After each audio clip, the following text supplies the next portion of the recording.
Bugün mən sizə daha bir börək kistasını göstərəcəm.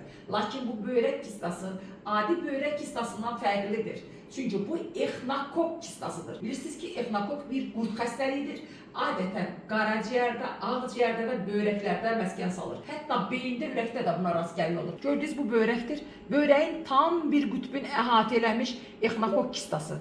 Baxın, paycıqlardan ibarət. Bir payı, iki payı və nəhayət böyük payı. Ümumilikdə götürəmdə ümumi kistaların ümumi ölçüsü 79, yəni uzi ölçüsünü deyirəm. Təbii katedə bu daha böyük olacaq. 69 millimetrə gəlib çıxır.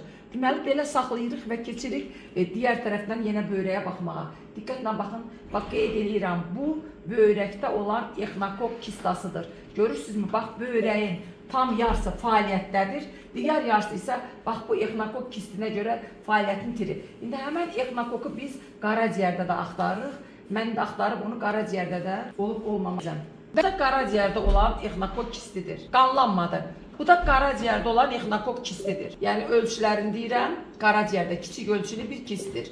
25 vurulsun 22 mm olan exnakok kisti qaraciyərinizdə var. Eyni zamanda öd kisənizdə də var. Baxın, göstərdim. Çox çətinliklə tutdum bunu mən.